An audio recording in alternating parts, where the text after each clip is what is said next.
করছি মোবাইলে, বুঝলেন? এমন সময় পুলিশ চলে এসে রে ভাই, ওদের গাড়িতে আওয়াজ কম, পুলিশ এসেছে। আমি মুলবি লম্বা পাঞ্জাবি পড়েছি, কোথা দিক দিয়ে এলো, চলতি গাড়ি থেকে লাফিয়ে এসে লাঠি দিয়ে আমাদেরকে পিটতে শুরু করলো। 2-3 জনের বাড়ি পেছনে লেগেই গেল, কিন্তু আমাকে মারতে পারলো না, দৌড়ে দৌড়ে পালালাম। পুলিশ মেরেছিল, মারেনি?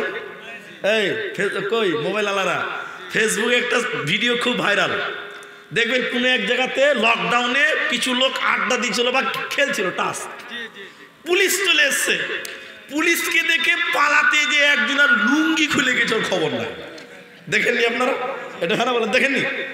মানে পুলিশ মানে এত পাওয়ার, লাঠি তার হাতে তুলে দিয়েছে সরকার, রাস্তাঘাটে যাকে পেয়েছে তাকেই মেরেছে। মারেছে কি মারেনি একটু বলুন ভাই?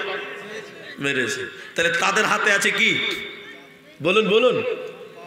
লাঠি। লাঠি তাদের হাতে কি আছে? লাঠি। তা আল্লাহর নবী বলছেন তাদের হাতে থাকবে লাঠি। মিলল কি না? এটা হ্যাঁ না বলুন? তারা মানুষদেরকে মারবে, মারে কি মারে না? কত মেরেছে, তবে সব খারাপ নাই, ভালো আছে। এই লোকেরা জাহান্নাম যাবে। আমি বলিনি যে এই পুলিশটা জাহান্নাম যাবে, তবে যারা এরকম অন্যায়ভাবে মানুষকে মারবে তারা জাহান্নাম যাবে। দ্বিতীয় নম্বর নবীজি বললেন জাহান্নাম যাবে কারা? নিসাউন কাসিয়াতুন আরিয়াতুন মুমিলাতুন মাইলাতুন। আল্লাহর নবী বললেন কিছু মহিলা ওরা জাহান্নাম যাবে, ওরা জান্নাতে যাবে না, পাবে না। আল্লাহ নবী বলছেন কিছু মেয়ে জাহান্নাম যাবে। আমি বিশ্বনবী সেই মেয়েদেরকে দেখিনি, তো তারা কারা? এদিকে শুনেন, আল্লাহ রসুল বলছেন ওরা কাপড় পরবে বটে, কিন্তু তারপরও তারা উলঙ্গ। কাপড় পরবে, এরপরও তারা উলঙ্গ। ওই মেয়েরা জাহান্নাম যাবে, জান্নাত যাবে না। রাসূল বললেন জান্নাত তো দূরের কথা, জান্নাতের সেন্ট, জান্নাতের সুঘ্রাণও পাবে না। কাপড় পরার পর উলঙ্গ। এদিকে দেখেন মা, পর্দার আড়ালের বোনেরা আমার দিকে তাকান, আমি দেখাই আপনাদেরকে। অনেক দিন পরে এসেছি, শুনেন। এখন আমাদের দেশের মেয়েরা এইখান থেকে এই পর্যন্ত ব্লাউজ পরে, হাফ হাতার ব্লাউজ। আপনাদেরকে পরে না? হাফ হাতার ব্লাউজ বেশি আছে না নাই? ফুল হাতার ব্লাউজ টাকা দিয়েও খুঁজে পাওয়া যায় না এখন, যেছে যদিও 2-1 টাকা দিয়ে পাওয়া যেছে।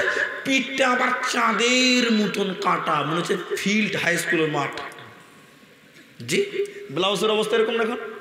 হাফ হাতার ব্লাউজ, ফুল হাতা তো পাওয়া যায় না, যদিও পাওয়া যেছে তো মনে হচ্ছে পিঠটা চাঁদের মতন দর্জি বেটা কেটে ঠোক্কা করে দিয়েছে।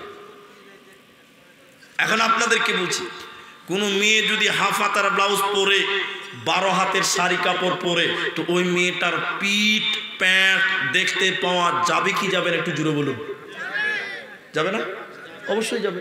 কোনো মেয়ে তার পিঠ এবং প্যান্ট পর পুরুষকে দেখাতে পাবে? বলুন, পাবে? পাবে না। আর একটা কথা মাঝখানে বলি, কোনো মেয়ে যদি শুধু হাফ হাতার ব্লাউজ আর শাড়ি কাপড় পরে নামাজ পড়ে, তো ওই মেয়েটার নামাজও হবে না। জি, হবে না। কেন হবে না বলতো?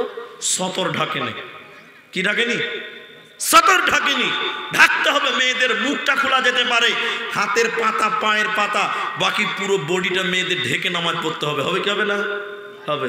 এখন শাড়ি পরেও নামাজ হবে, ব্লাউজ পরে, উপরে লম্বা চাদর বা লম্বা উড়না দিতে হবে, তাইলে হবে। তাহলে যে মেয়েটা হাফ হাতার ব্লাউজ পরলো, শাড়ি পিনলো, রাস্তায় রাস্তায় হাঁটলো, ওই মেয়েটার পিঠ এবং প্যাট দেখতে পাওয়া যাবে কি যাবে না? আরেকবার জুড়ে বলুন। যাবে। নবী বললেন কাপড় পরবে, এরপরে উলঙ্গ। এখন আপনার মেয়েটা হাফ হাতার ব্লাউজ পরেছে, শাড়ি কাপড় কিনেছে, পিঠ এবং প্যান্ট গোটা দুনিয়ার লোক দেখছে, তাই রাসূল বলছে কাপড় পরার পর উলঙ্গ। হলো কি হলো না? জুড়ে বলুন। হলো না? উলঙ্গ হয়ে গেল। এই হাদিসটা আমি বালুরঘাট এলাকায় করেছিলাম। এক কিছু মেয়ে এসে বলছিল হুজুর মেয়েরা পিঠ এবং প্যাট দেখাতে পাবে না, তাহলে আজ থেকে আমরা সবাই নাইটি পরবো, ম্যাক্সি পরবো, তাইলে তো আর পিঠ দেখতে পাওয়া যাবে না। ম্যাক্সি বুঝেন আপনারা? এটা বলুন, ম্যাক্সি বুঝেন? Maxi nightie, nightie. এখন নাইটি পিনলে তো আর প্যাট আর পিঠ দেখতে পাওয়া যাবে না। যাবে? আমি বললাম যে ঠিক আছে তোরা নাইটি পরো, তাহলে পিঠ আর প্যাট বাড়া হবে না, তাহলে গুনাহ হবে না।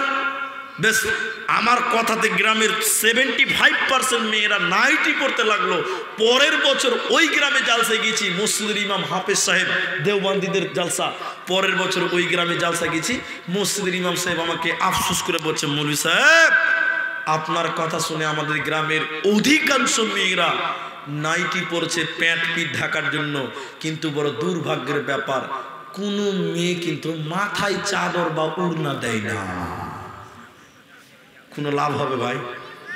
হ্যাঁ, কোনো লাভ হবে না। মেক্সি পরে বেড়াই ঘুরে শরীর থাকে ঢাকা, বলো দেখি ও বন্টি মাথা কেন ফাঁকা। আরো অনেক বন্টি বলেন আমি বড় সতী, পর পুরুষের মুখ দেখি না বাড়ির রাখাল হতে। বলবো কি আর দুঃখের কথা আপন কি বাপর, হিলে দোলে ঘুরছে বুবু খুঁজছে যেন বর। বলবো কি আর দুঃখের কথা বলতে নাহি যা, হঠাৎ শুনি বন্টি আমার একটা ছেলের মা। নবীজি বললেন দুই প্রকার মানুষ জাহান্নাম যাবে। তার একজন মেয়ে কাপড় পরার পরেও যে মেয়েটা উলঙ্গ, কাপড় পরার পর পিঠ দেখতে পাওয়া যায়, পেট দেখতে পাওয়া যায়, মাথা যার দেখতে পাওয়া যায়, আল্লাহর নবী বললেন এই মেয়েকে জাহান্নাম দেওয়া হবে, ওই মেয়ে জান্নাতের ঘ্রাণও পাবে না। দ্বিতীয় নম্বর ডেফিনেশন মায়েরা কান করে শুনলেন বোনেরা, ওই মেয়েরা কেমন হবে? নবীজি বললেন উটের পিঠের উপরে কুচ থাকে উঁচা, উটের পিঠের উপরে কুচ থাকে উঁচা। বিশ্বনবী বললেন ওই মেয়েরা মাথার চুল বাঁধবে ওই উটের পিঠের চুলে কুচির মতন, উটের পিঠ